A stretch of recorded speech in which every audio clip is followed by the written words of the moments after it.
Okay बच्चों, क्या पढ़ने जा रहे हैं हम पढ़ने जा रहे हैं liquid in vessel rotating with constant angular velocity, है ना।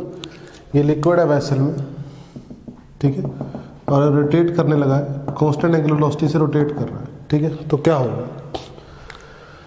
होगा बेटा, अगर देखा जाए तो ध्यान से देखो, ये हमारा वेसल है, तो शेप कुछ इस तरीके से हो जाएगी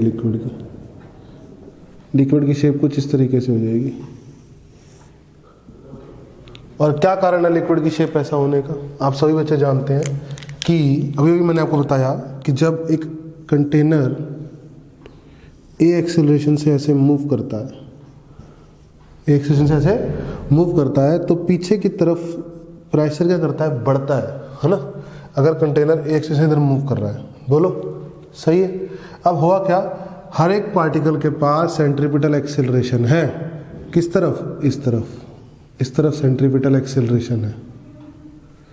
अगर एक्सेलरेशन इस तरफ है तो इससे अपोजिट प्रेशर बढ़ेगा तो ये फ्लूइड ऊपर चढ़ेगा यहाँ से, और यहाँ पर सेंट्रीपिटल एक्सेलरेशन इधर है तो प्रेशर पीछे की तरफ बढ़ेगा तो फ्लूइड ऊपर चढ़ेगा, ऐसे चढ़ेगा। और क्योंकि ये एक्सेलरेशन कांस्टेंट नहीं है, ये एक्सेलरेशन है ओमेगा स्क्वायर आर, जितनी दूरी यहाँ से है, और ये आर दूरी बदल रही है, तो जो कर्व होगा या ग्राफ होगा वो लीनियर भी नहीं होगा, ठीक है ना, कुछ इस शेप का होगा, मान लेते हैं, कोई दिक्कत वाली बात नहीं है। लेकिन हम ये जानते हैं कि फ्लूइड एलिमेंट्स में आपस में कोई रिलेटिव मोशन नहीं है, there is no relative motion between fluid elements,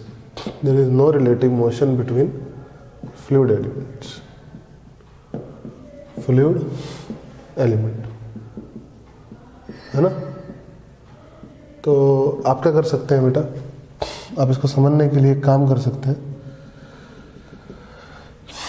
क्या कर सकते हैं बेटा, यहां से आर दूरी पे ये एलिमेंट ले सकते हैं। ले लिया ये एलिमेंट आपने, ध्यान से देखो, इस एलिमेंट को ले लिया आपने, ठीक है।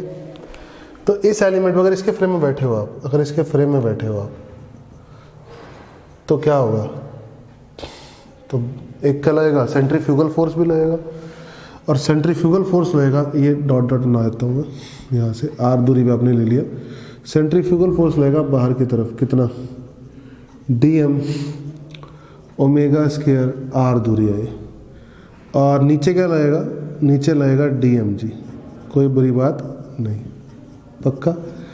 तो अगर मैं टेंजेंशियल बात करूं तो इसका दो कंपोनेंट, एक काम करते हैं, इसको ऐसे ले लेते हैं, ये थीटा मान लेते हैं, इसको क्या मान लेते हैं, इसको थीटा।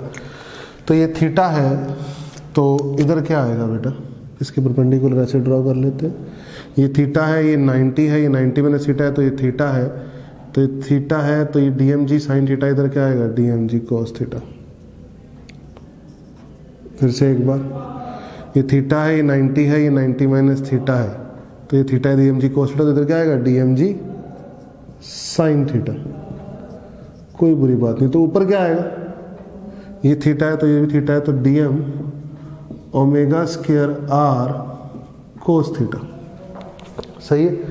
तो ये दोनों फोर्स बराबर होने चाहिए, और जो ये नीचे वाले फ्लूइड को दबा रहा है, ये नेट फोर्स इस तरफ कितना होना चाहिए, बोलो, dm g cos थीटा, और साथ ही साथ dm omega square r sine theta, सही है, पक्का, कोई बुरी बात नहीं है। तो अगर टेंजेंट के अलोंग फोर्स बराबर कर देता हूँ, तो dm omega square r cos theta should be equal to dm g sine theta. dm ने dm को मार गिराया, ठीक है, तो tan थीटा कितना आ गया, tan थीटा आ गया बेटा, कितना आ गया tan थीटा, जल्दी बोलो, tan थीटा आ गया आपका ओमेगा स्क्वायर आर बाई जी, ठीक है, पक्का, कोई बुरी बात नहीं है। तो इसको आर को मैं ले लेता हूँ एक्स, है ना, मैं इसको ग्राफ को कुछ ऐसा मान लेता हूँ, ध्यान समझो, गड़बड़ नहीं होनी चाहिए किसी भी तरीके से, ये ऐसी शेप थी ना, ठीक है। तो आप कुछ भी इसको ओरिजिन मान लो, चाहे इसको ओरिजिन मान लो, मर्जी आपकी, आप जो करना चाहते हो वैसे कर लो, ठीक है ना। तो आप इसको ओरिजिन मान लो, एक काम करो, ये दूरी क्या होगी, ये होगी y min, ठीक है। पक्का। और किसी भी इस पोजीशन पे अगर मैं बात करूं तो एक्स वाई कोऑर्डिनेट होंगे, तो ये एक्स होगा और ये वाई होगा। बोलो होगा कि नहीं होगा? पक्का। तो अगर मैं देखूं तो tan थीटा होगा dy बाई डी एक्स। अब ओमेगा स्क्वायर आर एक्स बन जाएगा, तो कितना आ जाएगा D Y omega square X by G और डी एक्स। और अगर ओमेगा बाहर निकल रहा है, कांस्टेंट है, तो बाहर निकल रहा है। अब जब x की वैल्यू 0 थी तो y की वैल्यू कितनी थी? y min थी। और जब x की वैल्यू x थी तो y की वैल्यू y थी। कितना आ गया? y minus y min should be equal to omega square x square by 2g। This is the equation of parabola. Equation of parabola.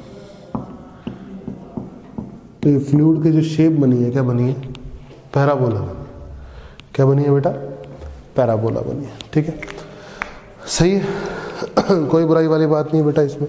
ठीक है, पक्का, कोई दिक्कत वाली बात कहीं से कहीं तक नहीं है। अच्छा, अगर आपको वाई मैक्स निकालना है, ये निकालना है वाई मैक्स, तो क्या पुट करोगे आप? पुट करोगे find to find y max. X को क्या पुट करोगे आप? रेडियस। एक्स को क्या करो? पुट करोगे रेडियस के बराबर। तो जो वाई आएगा वो वाई मैक्स आएगा। क्या आएगा? वो वाई मैक्स आएगा। उसमें कोई बुराई वाली बात नहीं है।